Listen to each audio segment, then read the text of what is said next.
आप गाड़ी इंडस्ट्री का फ्यूचर कैसा देखते हैं आने वाले 5 से 10 सालों में? Not for everyone. ये डिपेंड करता है कि इस अपॉर्चुनिटी को कौन ग्रैब कर सके। गारमेंट सेक्टर के अंदर एक टर्म्स यूज़ किया जाता है, दैट इज़ अ QCD। जो कोई भी factory quality, cost and deliveries को मीट करती चली जाएंगी, वो डेफिनेटली वो 5 to 10x अपने आप को ग्रो कर लेंगे। उन लोगों के बारे में आपका क्या ख्याल है जो कहीं ना कहीं क्वालिटी पे फोकस करते हैं but they are not bothering about the cost and deliveries? ये जब तक बैलेंस नहीं है तब तक आपका बिजनेस कंट्रोल में नहीं है। आपको राइट पीपल, राइट माइंडसेट के साथ लोगों को हायर करना पड़ेगा। Right, as a management you should be able to.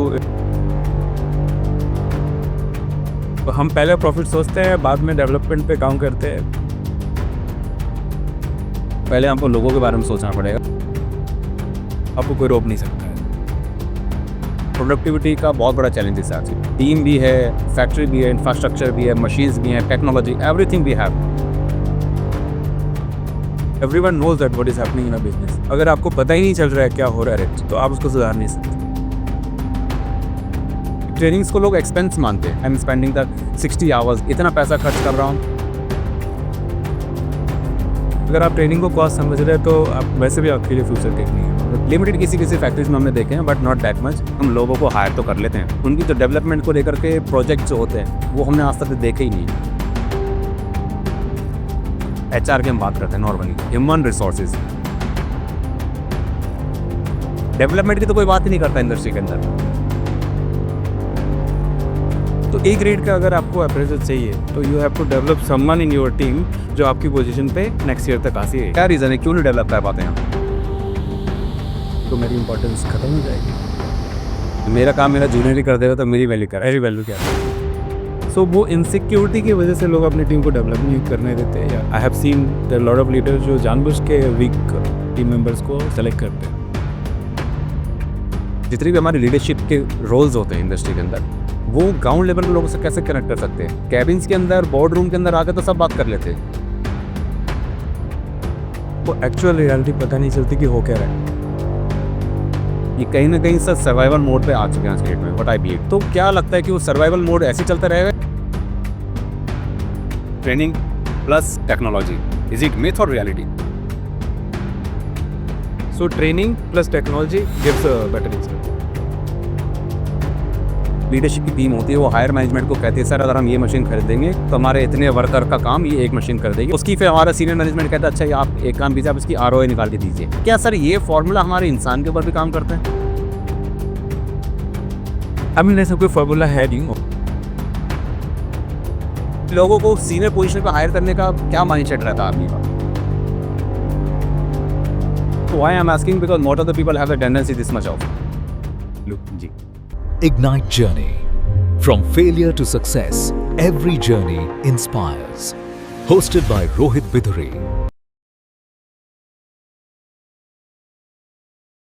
So welcome back to the Ignite Journey. मैं आपका दोस्त, आपका होस्ट रोहित बिदुड़ी, जहाँ पे हम बात करते हैं लीडरशिप की, जहाँ पे हम बात करते हैं माइंडसेट की और आप में बात करते हैं कम्युनिकेशंस की। आज का जो हमारे गेस्ट है हमारे बीच में, वो है हमारे एक ऐसी पर्सनैलिटी जिन्होंने मतलब लीडरशिप की एक डेफिनेशन को ही चेंज करके रख दिया हो, और वो गारमेंट सेक्टर से बिलोंग करते हैं। और आज जो भी हमारे कोई प्रोफेशनल्स किसी भी प्रोफेशनलिज्म में या किसी भी कॉर्पोरेट सेक्टर में अगर आप जॉब करते हैं तो इस पॉडकास्ट को सिर्फ एक गारमेंट के बेस पे ना समझ करके इसको हर एक कॉर्पोरेट सेक्टर के अंदर यूज़ किया जाना चाहिए, क्योंकि जो सर आज हमको लर्निंग शेयर करने वाले हैं वो उस लर्निंग से शायद हो सकता है आपकी लाइफ के अंदर चेंजेस बहुत ज़्यादा आ सके। राइट, तो आज हम दोबारा से इनवाइट करना चाहेंगे धर्मेंद्र सर को, जो कि CEO हैं साउव एक्सपोर्ट के। Sir first of all thank you so much for coming back to our show. Thanks Rohit. And sir मैं आपसे पूछना चाहता हूँ कि सर जैसे कि अभी आप COO डेजिग्नेशन को आप होल्ड करते हैं और आप you are working as a साहू, वर्किंग इन अ साहू, तो सर आप गारमेंट इंडस्ट्री का फ्यूचर कैसा देखते हैं आने वाले 5 से 10 सालों में? आप क्या कहना चाहेंगे हमारे दर्शकों को? अगर आप फ्यूचर प्रोजेक्शंस भी देखोगे तो future is really good but not for everyone. I mean, okay, it applies in all the sectors, in all the products. Garment is going to grow by minimum 5 to 10 times in next 10 years. You can say that. This is how the government is also projecting, and this is how the domestic and export market both is going to be.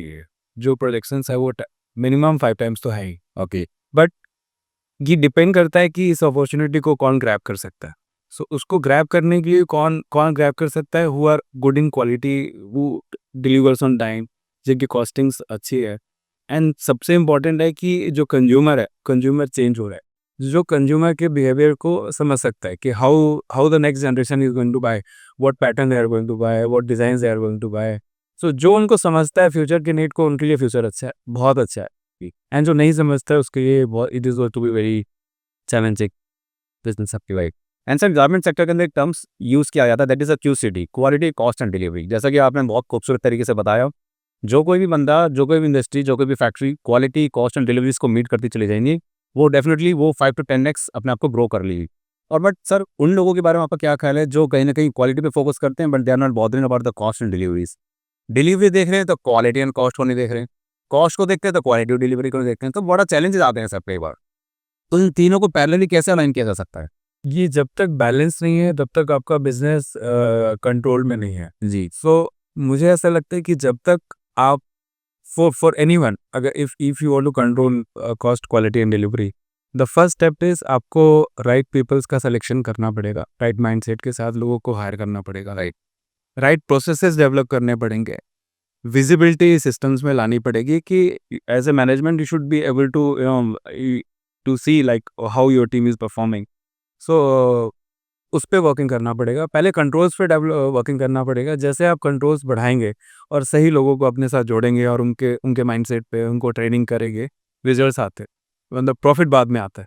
तो हम पहले profit सोचते हैं, बाद में development पे काम करते हैं, तो चैलेंजेस आते हैं। तो पहले हमको लोगों के बारे में सोचना पड़ेगा। पहले सही लोगों का सिलेक्शन करना पड़ेगा, सही SOPs फॉलो करने पड़ेंगे, डिजिटाइजेशन पे काम करना पड़ेगा, जहाँ पे आपको विजिबिलिटी बहुत क्लियर है। You don't, without asking anyone, you should be knowing that आपके बिजनेस में क्या चल रहा है। अगर आपने ये एनवायरनमेंट क्रिएट कर लिया और एक अच्छी टीम खड़ी कर ली, तो आपको कोई रोक नहीं सकता है। देन प्रॉफिटेबिलिटी आती है अपने आप। अच्छा सर, हम गारमेंट सेक्टर में आज ये भी देखते हैं कि प्रोडक्टिविटी का बहुत बड़ा चैलेंजेस है आज की डेट में। टीम भी है, फैक्ट्री भी है, इंफ्रास्ट्रक्चर भी है, मशीन्स भी हैं, टेक्नोलॉजी, एवरीथिंग वी हैव। तो सब क्या रीज़न है कि आज भी प्रोडक्टिविटी के लिए मतलब माथापच्ची करनी पड़ती है, बहुत परेशान है आज की डेट में? तो फॉर मी, मैं 2 एरियाज देखता हूँ जहाँ पे हमेशा हम लोग को चैलेंज आता है। One is the rework, right first time का कॉन्सेप्ट हमारी कंट्री में मे बी डिसिप्लिन की वजह से आप राइट हो, या ट्रेनिंग की कमी की वजह से आप गुड हो। So rework is one of the biggest challenge for everyone, because उससे कॉस्ट भी बढ़ता है, टाइम भी ज़्यादा लगता है। सो रीवर्क को रिड्यूस करने पे हमें काम करना चाहिए, लोगों को ट्रेनिंग्स देने पे काम करना चाहिए। लोगों को लोग बोलते हैं कि मशीन्स नहीं सिस्टम्स काम करते हैं, तो अच्छे सिस्टम्स डेवलप करने चाहिए, विजिबिलिटी लेके आना चाहिए कि आपको everyone knows that what is happening in a business. अगर आपको पता ही नहीं चल रहा है क्या हो रहा है तो आप उसको सुधार नहीं सकते। Right, so these are the area if you work. So I will not say कि वो 100% एलिमिनेट हो जाता है, but yes you are on a right track और आप धीरे धीरे इम्प्रूव करते रहे। सर जैसे कि अभी आपने बताया कि हमको लोगों पे काम करना पड़ेगा, लोगों को जो आपका विजन है उस विजन से रिलेटेड उनको ट्रेनिंग देनी चाहिए। जो बट सर मैं आज भी ऐसे देखता हूँ इंडस्ट्री के अंदर ना कि ट्रेनिंग्स को लोग एक्सपेंस मानते हैं कि यार मैं इसको ट्रेनिंग दूंगा तो 2 घंटे मुझे देना पड़ेगा, अगले 30 दिन तक देना पड़ेगा, that mean I am spending the 60 hours on his और हर, राइट, ऑन हिज और हर, इतना पैसा खर्च कर रहा हूँ। तो मतलब कहीं ना कहीं इसको ट्रेनिंग को ना हमारी इंडस्ट्री बेसिकली उसको एक्सपेंस के रूप में देखती है। It's a mindset and I से कि अगर आप ट्रेन नहीं कर रहे हैं तो आपका ज़्यादा नुकसान है। अगर जी। आपके पास अनट्रेन्ड वर्कफोर्स है और वो आपको किल कर रहा है आपके बिजनेस को, उसका कोई कॉस्ट हो ही नहीं सकता है। It is killing your quality, is killing your customer, is killing your business. तो आप अगर रिवर्स देखें कि आपके पास ट्रेन मैन पावर है, तो you are retaining your customer, you are delivering better, you are getting more business. So it's on mindset. तो अगर आप अगर आप ट्रेनिंग को कॉस्ट समझ रहे हैं तो आप वैसे भी आपके लिए फ्यूचर टेक नहीं है, मतलब ना somebody have to start thinking on सो जितने भी आप डेवलप्ड फैक्ट्रीज देखोगे या जो ग्रोइंग कंपनीज देखोगे, their first focus is hiring the right peoples and training है, उनको ट्रेनिंग। और सर कई बार हमने ऐसे भी देखा कि राइट पीपल अगर मिलते नहीं तो हम उनको बना जरूर सकते हैं, या you can do our training systems and all, right. अच्छा सर, जैसा भी आपने बताया कि ट्रेनिंग से हम लोगों को बेटर बना सकते हैं, तो इस मॉडल के बेस पर अगर मैं बात करूँ तो as a industry leader should we hire the skilled person और लाइक अ मतलब एक्सपेंसिव लेबर और द चीप लेबर जो हमारे विजन के साथ कनेक्ट कर सके? आई मीन सी क्या होता है कि समटाइम्स ये आपके ऊपर नहीं होता है कि आप चीप हायर कर रहे हो या स्किल्ड हायर कर रहे हो। It depends on that where you are projecting your factories not. तो इनिशियली टू स्टार्ट विथ आपको cheap instance like raw labour आपको मिल जाती है, बट अगर आप उसको ट्रेनिंग नहीं करोगे तो you are going to be disastrous. तो आपको दोनों देखना पड़ेगा कि आप रॉ लेबर हायर करो, बट साथ के साथ उनको ट्रेन करो, और लॉन्ग टर्म सस्टेन करने के लिए उनको you have to go for a training. वैसे सर क्या मैन पावर तो चाहिए, बिना स्किल के तो आप बिजनेस करेंगे नहीं। So true sir. मैंने कई बार इंडस्ट्री में मैंने ये भी देखा है कि हम लोगों को हायर तो कर लेते हैं, बट उनकी जो डेवलपमेंट को लेकर के प्रोजेक्ट जो होते हैं वो हमने आज तक देखे ही नहीं। लिमिटेड किसी किसी फैक्ट्रीज में हमने देखे हैं, बट नॉट दैट मच। तो क्या हम ऐसा कुछ प्रोसेस हम बना सकते हैं फैक्ट्रीज के अंदर कि सपोज हम बात करें उनकी, मतलब जैसे कि हम HR की हम बात करते हैं नॉर्मली, ह्यूमन रिसोर्सेज, डी की कोई बात नहीं करता, that is human resources development की तो कोई बात ही नहीं करता इंडस्ट्री के अंदर। HR की हम बात करते हैं। तो क्या हमको इस प्रोजेक्ट को सोचना चाहिए एज ए इंडस्ट्री लीडर? बिल्कुल सोचना चाहिए, and I share one good learning with you. इस अराउंड 10-15 years बैक मैं आपको बात बता रहा हूँ। तो I was a part of Westfield, okay, I think in 2013। तो जब हम लोग का जो leadership team, like I was heading the entire business access for तो जो भी लीडरशिप होती थी या जो भी लीडर्स होते थे, जो general manager and above VP position पे होते थे, तो उनके जब एनुअल अप्रेजर्स होते थे, तो उसमें से इफ़ यू हैव से 5 पॉइंट्स रेटिंग, तो उसमें 4 is for everything else, like आप कितना कंट्रीब्यूट कर रहे हो या नहीं कर रहे। 1 पॉइंट इज़ कि आपने किसी को डेवलप किया, आपने पोजीशन ली है, नहीं किया। So it was a part of a culture that throughout the year you have to develop someone जो आपकी पोजीशन को हेड कर सके। मतलब ये मैंडेटरी था। मैंडेटरी था। अगर आप नहीं करोगे तो you will not get that 1 point. तो आपका जो उनका ग्रेड था, शायद 1 ABC ऐसा था। तो A ग्रेड का अगर आपको अप्रेजल चाहिए तो you have to develop someone in your team जो आपकी पोजीशन पे नेक्स्ट ईयर तक आ सके। So that's that still is with me, where I feel कि अगर हम वो ऐसा कल्चर डेवलप कर पाए जहाँ पे एवरी सीनियर इज रिस्पॉन्सिबल कि विद इन अ ईयर आप कितना काम करते हो, that is important. Correct. But अगर आपको कंप्लीट ऑनरशिप लेनी है, खुद को लीडरशिप पोजीशन पे जाना है, तो you have to develop leaders. तो अगर आप वो नहीं करते हो तो you not get your appraisal, I mean at that extent. So sir क्या रीज़न है, क्यों नहीं डेवलप कर पाते हैं हम? मैं सेकंड लेयर को क्यों नहीं डेवलप कर पाते हैं? तो माइंडसेट जो मैंने देखा हुआ है उसमें मोस्टली लोग इनसिक्योर हो जाते हैं। उनको लगता है कि अगर मैंने अपनी टीम डेवलप कर लिया तो कल को मेरी इंपॉर्टेंस खत्म हो जाएगी, बट ऐसा होता नहीं है। मेरा काम मेरा जूनियर ही कर देगा तो मेरी वैल्यू क्या है? वेरी वैल्यू क्या रहे। So I have a different mindset here, because मैंने बहुत यंग एज पे और बहुत अच्छी स्ट्रॉन्ग टीम डेवलप करी हुई है, एम्पावर किया हुआ है। तो मैंने उसको ऐसे वे में देखा है कि जब मैं अपनी टीम को एम्पावर करता हूँ, जैसे मैं खाली होता हूँ, my boss gives me another work, right. तो मुझे बोलते हैं कि Dharmendra, now you please take care of this vice because I know you can handle this. तो वहाँ पे क्या होता है कि मेरी टीम मेरे से अलाइंड होती है, एंड उनको पता होता है कि हमें एम्पावर करेगा, हमें गाइड करेगा, and he will just leave us कि आप अपना काम करते रहो, आई टेक अप समथिंग। सो वो इनसिक्योरिटी की वजह से लोग अपनी टीम को डेवलप नहीं करने देते या करते भी नहीं है, इसलिए भी नहीं करते। And they even I have seen there lot of leaders जो जानबूझ के वीक टीम मेंबर्स को सेलेक्ट करते हैं कि वो कुछ बोलेगा नहीं, मैं जैसे बोलूँगा वैसे correct correct, but they have to realize कि वो खुद को कमजोर करते हैं। Exactly. Thank you so much sir for sharing your thought. अच्छा सर, मैं एक भी पूछना चाहता हूँ, जितनी भी हमारी लीडरशिप के रोल्स होते हैं इंडस्ट्री के अंदर, वो ग्राउंड लेवल के लोगों से कैसे कनेक्ट कर सकते हैं? ऑन फ्लोर, कैबिन्स के अंदर, बोर्ड रूम के अंदर आके तो सब बात कर लेते हैं। अगर मैं क्लासरूम की बात करूँ, मतलब फ्लोर्स को मैं क्लासरूम के रूप में मान रहा हूँ sir, board room to the classroom, leadership को कैसे कनेक्ट कर सकती है? सो हम लोग को when we were doing engineering, तो now there is a word, Japanese word है, they call it gemba walk, गैमी। तो कैम्बा वॉक में क्या पर्पस होता है कि जब व्हेन जो लीडरशिप होती है, जो लीडर है, he has to walk a floor, see the real world situation, and try to understand the potential area जहाँ पे इम्प्रूवमेंट है, and then discuss with the team. So क्या होता है, अगर आप सिर्फ अपने केबिन में बैठ के रिपोर्ट्स देख रहे हो और अपनी टीम को डाउनलोड कर रहे हो, तो आपको एक्चुअल रियलिटी पता नहीं चलती कि हो क्या रहा है। So not always, but yes of course you have to schedule your day, जहाँ पे आप मे बी 2 days में या 1 day में you are going to a floor with a specific, with a very clear mindset कि आज मुझे जाना है और ये पर्टिकुलर मेरे जो चैलेंजेस चल रहे हैं उसको रियल वर्ल्ड में देखना है कि क्या चैलेंजेस है, and I have to find out the root cause, right. So I think that is the only way, you have to be on floor. अच्छा सर, जितने भी हमारा आज के डेट में एक्सपोर्टर्स है, ये कहीं ना कहीं सर सर्वाइवल मोड पे आ चुके हैं आज के डेट में, व्हाट आई बिलीव, राइट।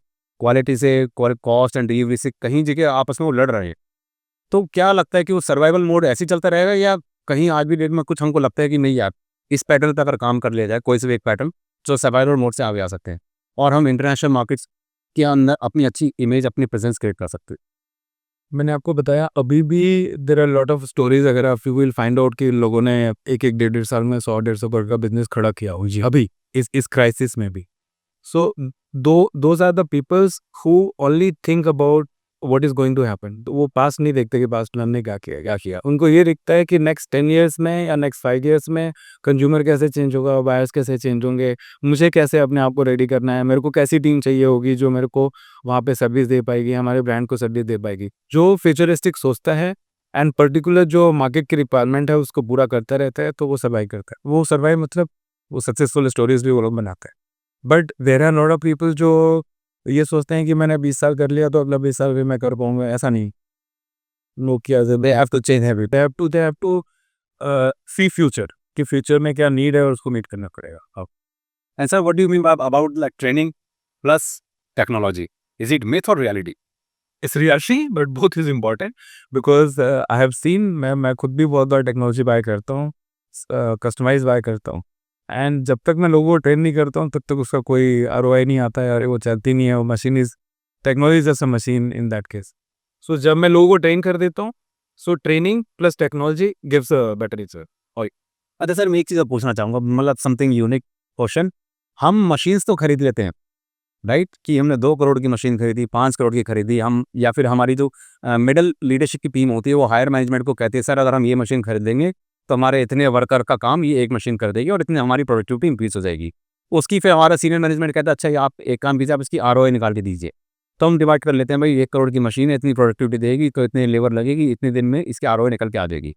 तो क्या सर ये फॉर्मूला हमारे इंसान के ऊपर भी काम करता है कि अगर मैं 2 लाख का आदमी रख रहा हूँ, कितने दिन में अपनी वैल्यू निकाल के देगा? ऐसा कुछ फॉर्मूला होता है इंडस्ट्री के अंदर कुछ? या फिर लोगों को सीनियर पोजीशन पे हायर करने का क्या माइंडसेट रहता है आदमी का?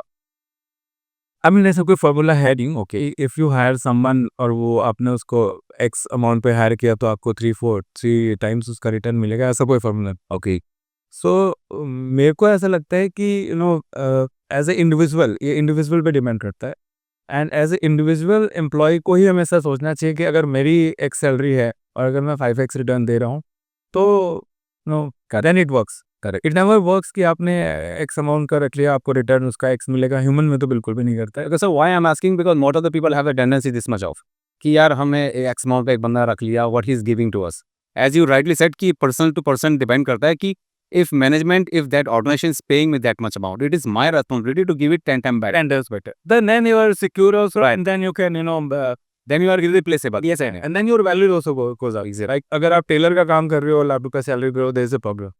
So you have to deliver higher of your value. जी, thank you so much sir for giving your complete insight about the garment sectors and all. तो इस वीडियो को शेयर जरूर कीजिएगा और आप कौन से एग्जांपल्स अपनी लाइफ में इंप्लीमेंट करने वाले हैं हमको कमेंट करके जरूर बताइएगा। मिलते हैं बहुत जल्दी आपको नए गेस्ट के साथ, दोबारा कोशिश करेंगे हम सर से दोबारा मुलाकात करें और सर की जो जर्नी रही COO की, CEO या फिर COO हो या फिर एक डायरेक्टर लेवल के लोग हो, ये किस लेवल का माइंडसेट रखते हैं। हम बहुत जल्दी सर से दोबारा मुलाकात करेंगे जहाँ पे हम इनके माइंडसेट से रिलेटेड हम बात करेंगे। Till the time stay tuned with us. Thank you so much.